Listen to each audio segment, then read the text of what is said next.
Menelusuri jejak sejarah merupakan pengalaman yang menarik. Hal ini bertujuan untuk menemukan jati diri dengan menggali nilai-nilai sejarah dan budaya bangsa Indonesia melalui tinggalan arkeologi sebagai wujud dari kebudayaan masa lalu.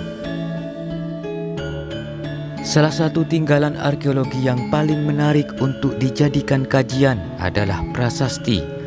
Prasasti merupakan maklumat yang berisi perintah, pernyataan, pujian, putusan dari seorang raja, keluarga raja, maupun pejabat tinggi lainnya.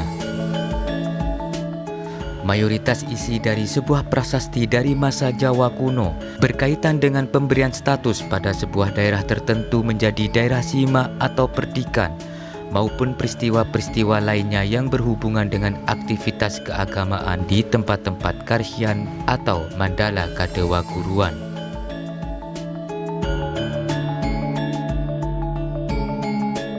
Masing-masing raja dari masa Jawa kuno, mulai dari kerajaan Mataram kuno hingga kerajaan Majapahit, mayoritas mengeluarkan prasasti sebagai bukti kebesaran dari masa pemerintahannya.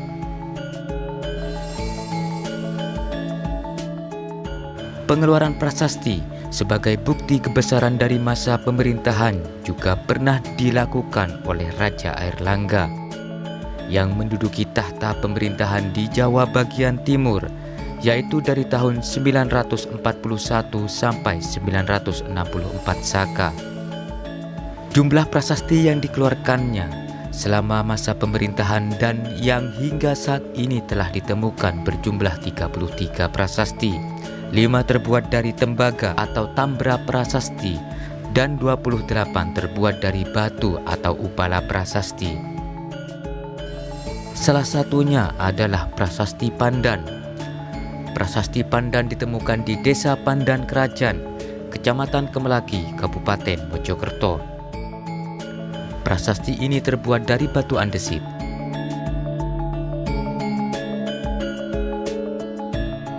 Dari salah satu warga Pandan Kerajaan yang bernama Mbah Prayitno juga menyimpan banyak potongan batu prasasti Pandan yang berjumlah 7 fragmen. Berarti pecahan niki sing sisae niku ten gini museum Mojopahit mriku nggih ten Trawulan. Iya. Nggih. Terus Ya. ngoten sisanya dari pecahan niku ten mriki tasik. Sing karena pandane iku atutane pandane iku. Ten mriki. Iya. Pandane iku.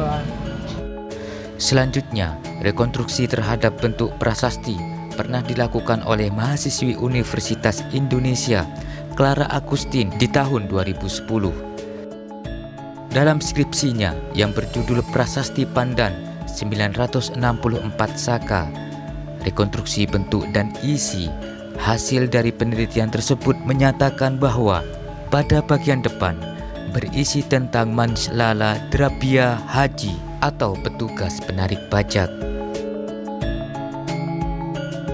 suka duka atau perbuatan pidana yang dikenal denda, dan kemungkinan nama orang atau tempat. Pada bagian belakang tidak dapat diketahui isinya karena permukaannya sudah sangat aus.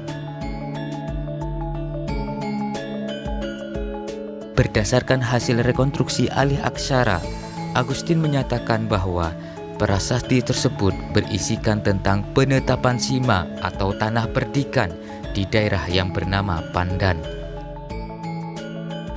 Dalam 7 fragmen yang dikumpulkan, di fragmen 1 dengan ukuran tinggi 7 cm dan lebar 9 cm, tulisan yang terlihat berjumlah 2 baris, yaitu baris pertama hanya terbaca dan.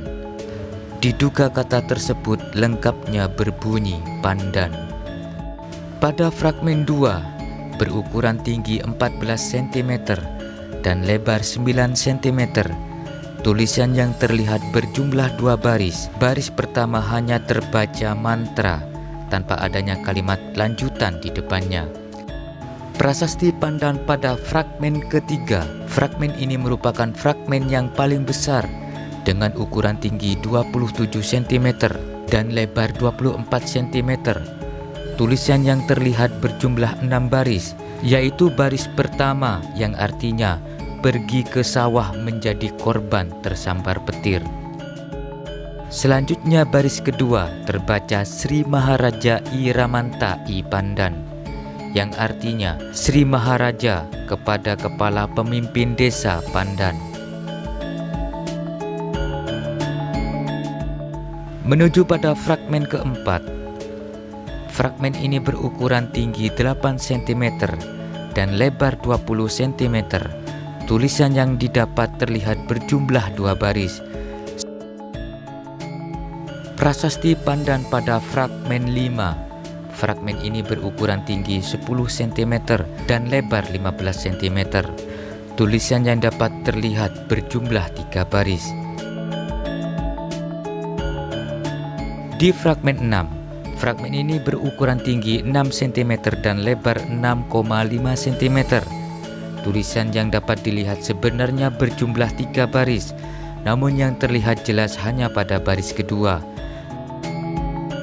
Fragmen terakhir pada prasasti Pandan Kerajaan yaitu fragmen 7. Fragmen ini berukuran tinggi 11,5 cm dan lebar 8 cm. Tulisan yang dapat terlihat berjumlah 3 baris. Baris pertama terbaca Manatu, namun tulisan ini belum dapat diketahui artinya. Baris kedua berbunyi Swatantra, yang dapat diartikan kemerdekaan untuk mengelola pajaknya sendiri. Dan berdasarkan dari analisis penelitian di atas, dapat disimpulkan bahwa fragmen-fragmen tersebut memang merupakan bagian dari prasasti Pandan. Hal ini dibuktikan dengan adanya bagian-bagian yang berisi tentang nama Pandan, sebuah nama desa yang mendapatkan anugerah Sima beserta kepala atau ketua desanya dengan sebutan Ramanta. Ini buku yang berkala arkeologi, ini buku yang sudah disempurnakan sama pakar-pakar sejarah berdasarkan informasi dari mbahnya sendiri. Itu. Jadi berdasarkan informasi dari mbahnya dan juga tulisan yang tertera di batu aksara Jawa kuno dahulu itu, sehingga dijadikan satu menjadi arkeologi di buku ini.